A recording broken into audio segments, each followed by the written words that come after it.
Assalamualaikum warahmatullahi wabarakatuh. Selamat malam untuk kita semua. Perkenalkan, nama saya Yulinda Usnawati Haning. Saya dari Prodi Pendidikan Sosiologi. Di sini saya akan membahas materi tentang fungsi sosiologi sebagai ilmu yang mengkaji masyarakat dan lingkungan. A. Pengertian dan ruang lingkup sosiologi. 1. Definisi sosiologi sebagai berikut. Yang pertama, menurut Pitirim A. Sorokin, yaitu sosiologi adalah suatu ilmu yang mempelajari hal-hal sebagai berikut. Hubungan dan pengaruh timbal balik antara aneka macam gejala sosial, misalnya antara gejala ekonomi dengan agama, keluarga dengan moral, hukum dengan ekonomi, dan gerak masyarakat dengan politik. Hubungan dan pengaruh timbal balik antara gejala sosial dengan gejala-gejala non-sosial, misalnya gejala geografis dan gejala biologis. Ciri-ciri umum daripada semua jenis gejala-gejala sosial. Menurut Celo Soemarjan dan Soelaeman Soemardi, yaitu sosiologi atau ilmu masyarakat ialah ilmu yang mempelajari struktur sosial dan proses-proses sosial, termasuk perubahan-perubahan sosial. 2. Objek sosiologi dan orientasi sosiologi. A. Objek material. Objek material sosiologi adalah kehidupan sosial, gejala-gejala, dan proses hubungan antar manusia yang mempengaruhi kesatuan hidup manusia itu sendiri. B. Objek formal. Objek formal sosiologi yaitu ditekankan pada manusia sebagai makhluk sosial atau masyarakat. Orientasi sosiologi di masyarakat meliputi hal-hal sebagai berikut. Yang pertama, keluarga. Kedua, kelangsungan hidup masyarakat. Ketiga, kehidupan manusia banyak dipengaruhi oleh lembaga-lembaga sosial yang ada di sekelilingnya dan harus mampu menyesuaikan diri dengan lembaga-lembaga tersebut. Yang keempat, individu, keluarga, dan masyarakat mempunyai kecenderungan untuk mengklasifikasikan dirinya secara sosial menurut keturunan, tingkat kemakmuran, pendidikan, jabatan, keanggotaan kelompok, dan status sosial lainnya. Kelima, adanya komunikasi dengan kebudayaan dan masyarakat lain akan menimbulkan perubahan-perubahan nilai budaya. 6. Kerjasama dan saling menghormati merupakan tuntutan kemanusiaan. Ketujuh, realisasi kehidupan pribadi dibentuk melalui hubungannya dengan yang lain. Kedelapan, perbuatan-perbuatan yang dapat diterima oleh suatu masyarakat dapat merupakan perbuatan yang tabu bagi masyarakat yang lain.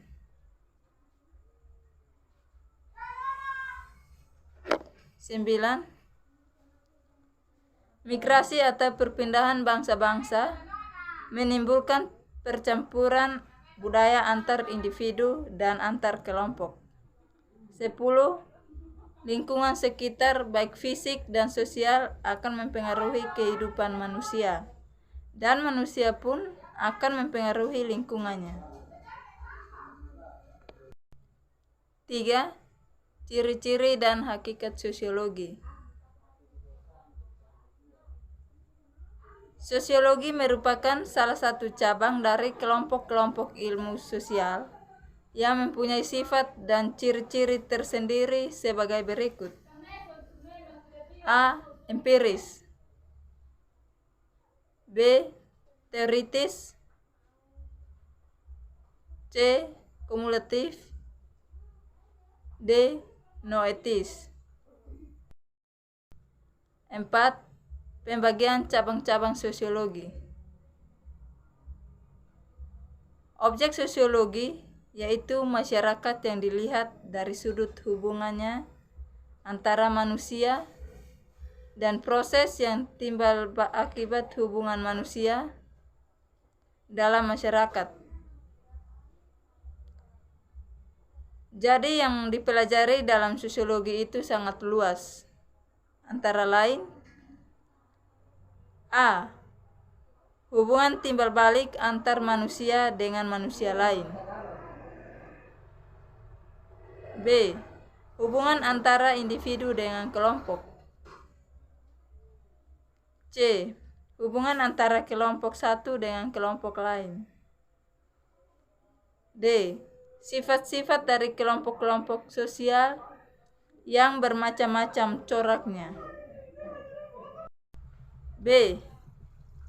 Pendekatan, fungsi, tujuan, metode penelitian, dan perspektif sosiologi.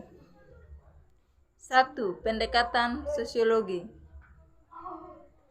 Dilihat dari segi pendekatan sosiologi, menurut Dr. Andus Kuswanto, ada 2 ciri khas, yaitu bersifat komparatif dan bersifat holistik. A. Pendekatan komparatif. Pendekatan komparatif yaitu pendekatan yang melihat manusia dengan pandangan yang luas, tidak hanya masyarakat yang terisolasi atau hanya dalam tradisi sosial tertentu saja. Ciri-cirinya sebagai berikut. 1. Berusaha mengenali persamaan-persamaan dan perbedaan-perbedaan sampai kepada generalisasi. 2. Berusaha memberikan uraian keterangan ilmiah yang dapat diterima. 3. Membanding-bandingkan antar masyarakat yang satu dengan masyarakat yang lain, termasuk tradisi satu dengan tradisi yang lain dalam seluruh ruang dan waktu. 4. Memberikan uraian tentang variasi, bentuk-bentuk sosial dan mencatat asal-usul serta perkembangan manusia dengan adat istiadatnya mencakup dimensi waktu. B. Pendekatan holistik. Pendekatan holistik yaitu suatu pendekatan berdasarkan pendapat bahwa masyarakat itu dapat diselidiki sebagai keseluruhan, sebagai unit-unit yang bersifat fungsional, atau sebagai sistem-sistem tertentu. Secara khusus, pendekatan holistik dalam sosiologi mempunyai 2 aspek primer sebagai berikut. 1. Mencoba meninjau kebudayaan manusia sebagai jaringan tunggal yang saling berkaitan sebagai kesatuan yang teratur dan sebagai keseluruhan yang berfungsi. 2. Mempelajari ciri-ciri biologis dan ciri-ciri sosial budaya dari spesies-spesies. 2. Fungsi dan tujuan mempelajari sosiologi. Ada 4 fungsi mempelajari sosiologi, yaitu sebagai berikut. A. Dengan mempelajari sosiologi, kita akan dapat melihat dengan lebih luas dan jelas siapa diri kita, baik sebagai pribadi maupun sebagai anggota kelompok atau masyarakat. B. Sosiologi membantu kita untuk mampu mengkaji tempat kita di masyarakat serta dapat melihat budaya lain yang belum kita ketahui. C. Dengan bantuan sosiologi, kita akan semakin memahami pula norma, tradisi, keyakinan, dan nilai-nilai yang dianut oleh masyarakat lain dan memahami perbedaan-perbedaan yang ada, tanpa hal itu menjadi alasan untuk timbulnya konflik di antara anggota masyarakat yang berbeda. D.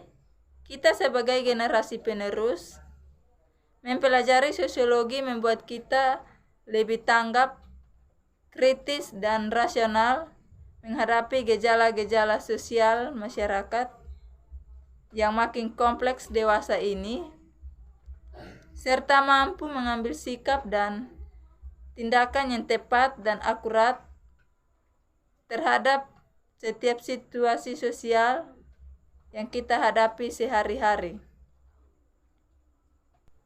3. Metode penelitian sosiologi.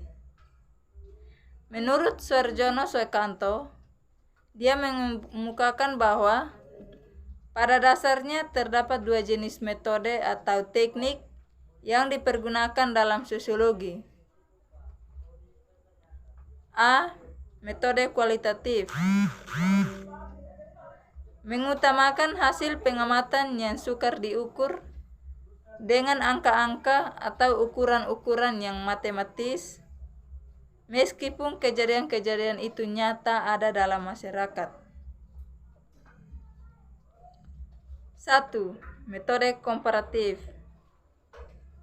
yaitu metode pengamatan dengan membandingkan bermacam-macam masyarakat dan bidang-bidang untuk memperoleh perbedaan dan persamaan sebagai petunjuk tentang perilaku masyarakat pertanian Indonesia pada masa lalu dan masa yang akan datang.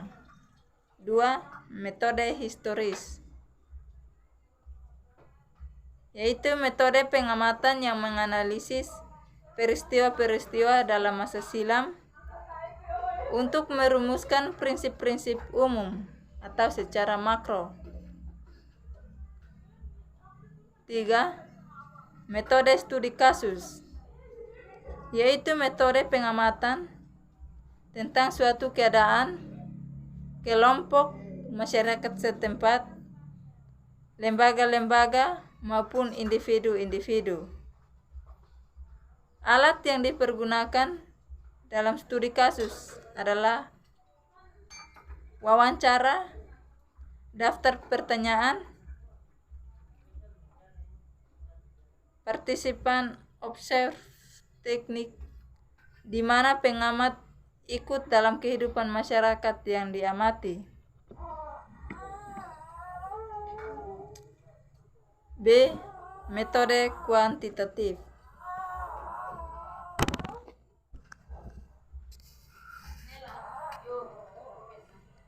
mengutamakan bahan-bahan keterangan dengan angka-angka sehingga gejala-gejala yang diteliti dapat diukur dengan menggunakan skala, indeks, tabel, dan formula. 4. Perspektif sosiologi dan hubungan sosiologi dengan ilmu lain. Untuk mempelajari sesuatu di masyarakat, sebaiknya dimulai dengan membuat asumsi tentang sifat-sifat objek yang akan dipelajari.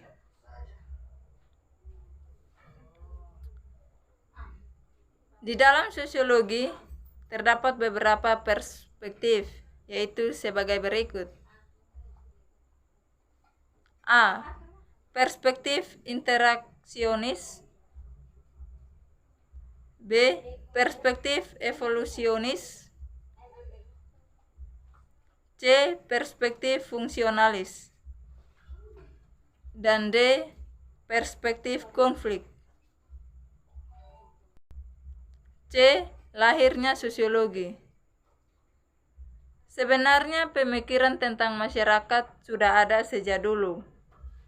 Sebelum Auguste Comte yang dianggap sebagai titik tolak sosiologi, sudah banyak orang yang mencoba menelaah masyarakat secara sistematis, antara lain Aristoteles, Ibnu Khaldun, John Locke, dan J.J. Rawls. Akan tetapi penelitian mereka masih bercampur dengan disiplin ilmu lain, seperti politik, psikologi, sejarah, dan sebagainya. Dengan demikian, lahirnya sosiologi sebagai ilmu baru dihitung sejak Auguste Comte.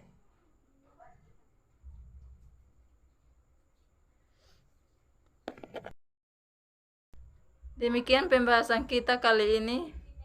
Kita bertemu lagi di video berikutnya. Thank you.